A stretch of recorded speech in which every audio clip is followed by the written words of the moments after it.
Hey guys, देखो Paytm पे बहुत बड़ा मतलब क्वेश्चन मार्क खड़ा हो सकता है। जैसे कि क्या पेटीएम में निवेश करना चाहिए, क्योंकि आईपीओ फ्लॉप रहा और निवेशकों को भी काफ़ी तगड़ा नुकसान हुआ है, मानना तो पड़ेगा जितने शेयर होल्डर्स को नुकसान हुआ है।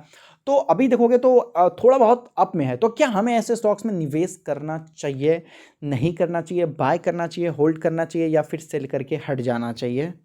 तो देखो, पहले तो आपको पता होना चाहिए कि पेटीएम आखिर करता क्या है। पेटीएम आखिर करता क्या है? देखो, पेटीएम का जो मेन मुद्दा था और पेटीएम स्टार्ट हुआ था, तो इसका केवल एक ही मतलब गोल था कि मतलब ट्रांजैक्शन को ईज़ी कर देना, जो पेमेंट वगैरह होते हैं ना, इसको ईज़ी कर देना और लोगों को इससे बहुत ज़्यादा हेल्प होगा। देखो, मैं आपको बताऊँगा, पेटीएम जैसे ये जो सारी चीज़ें थी, ये लोगों को हेल्प करने के लिए ज़्यादातर थे, क्योंकि भाई लोगों को क्या होता था, पेमेंट करने के लिए मतलब चिल्लर लाने की ज़रूरत पड़ती थी और बार-बार बैंकों के पास जाना पड़ता था ट्रांसफ़र करने के लिए। तो उससे क्या होता था ना कि लगभग ये जो सिस्टम होता था, इसने लोगों को बहुत हेल्प किया। लोग तुरंत पेमेंट कर देते थे और छोटे-छोटे से लेके बड़े-बड़े अमाउंट तक। तो ये एक मान सकते हैं कि ऑनलाइन टेक्नोलॉजी है, जो लगभग एक इनोवेशन है, जो आने वाली पीढ़ी दर पीढ़ी को मतलब काफ़ी ज़्यादा, मैं आपको बोलूँगा, बेनिफिट देने वाला है कि नहीं है?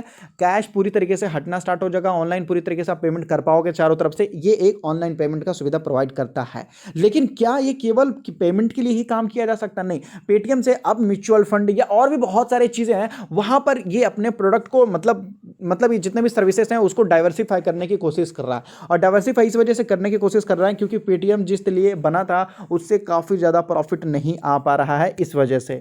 अब आपको समझ में आ गया? सही है, ये मैंने आपको एक छोटा सा स्टोरी बताया। अब अगर देखोगे तो जब ये स्टॉक आया था तो लगभग लोगों को काफ़ी तगड़ा नुकसान दिया था। हालांकि 2100 रुपये का अभी देखोगे तो 2700 800 पे ही देखने को मिला। और ये नीचे से अगर रिकवरी अगर देखते हैं तो नीचे से अगर टॉप टू बॉटम देखते हैं तो लगभग 40% का रिकवरी है।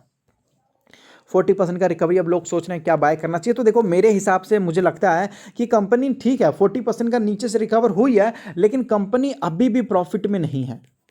याद रखो, प्रॉफिट में होना चाहिए। और जब तक कंपनी प्रॉफिट में ना हो, मैं आपको बता दूं, पेटीएम जितनी बड़ी चीज़ है समझ में आती है, लेकिन कंपटीशन भी मतलब कोई छोटी चीज़ नहीं होती है।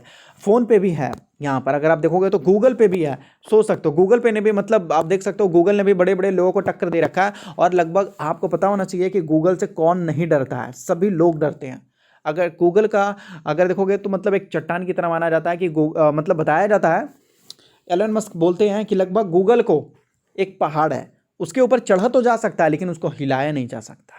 याद रखो, उनका कहने का मतलब है कि आप गूगल जैसा प्लेटफॉर्म बना तो सकते हो, लेकिन लोगों को आप अपने प्लेटफॉर्म पर शिफ्ट नहीं कर सकते, क्योंकि लोग एकदम गूगल से मतलब अडिक्ट हो चुके हैं। उसी तरीके से क्या होता है कि मैं आपको बता दूं कि यहां पर अभी बहुत सारे कंपटीशन आ रहे हैं, इस सभी चीज़ों को भी देखना पड़ेगा।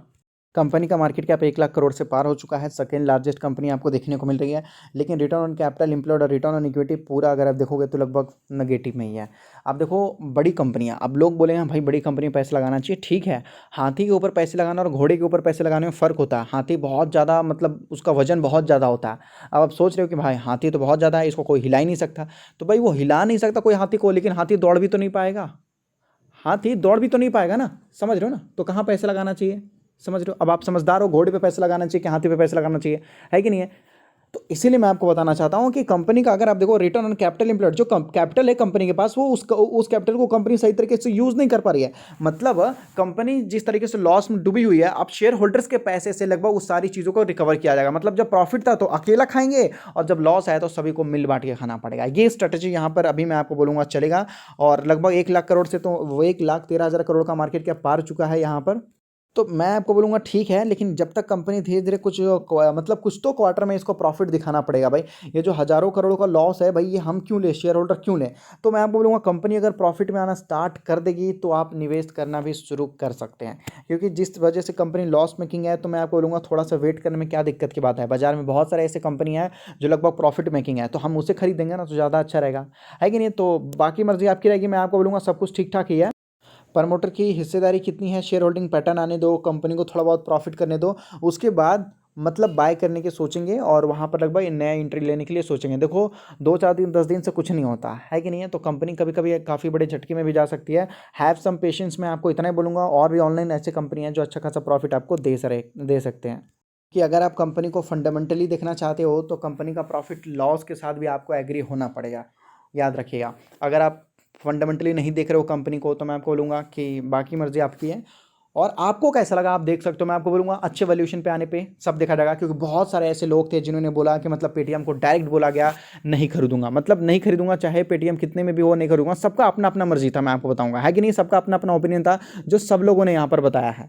सही है। और अगर आप स्टॉक मार्केट में नहीं हो तो अपना डीमेट अकाउंट एंजल में ओपन कर सकते हो, जहाँ पर आप एनएससी बीएससी म्यूचुअल फंड कुछ भी खरीद सकते हो। जो चार्जेस वगैरह रहेंगे बहुत छोटे रहेंगे। डीमेट अकाउंट तो बिल्कुल फ्री है, डिलीवरी चार्जेस फ्री, केवल 20 रुपीज़ लगता है, वो भी इंटरडे में, जो हर जगह देखने को मिलेगा। एंजल एम एंजल 1 बन चुका है, नंबर 1। डिस्क्रिप्शन में लिंक है, मिनटों में जाकर अपना डीमेट अकाउंट वगैरह ओपन कर सकते हैं।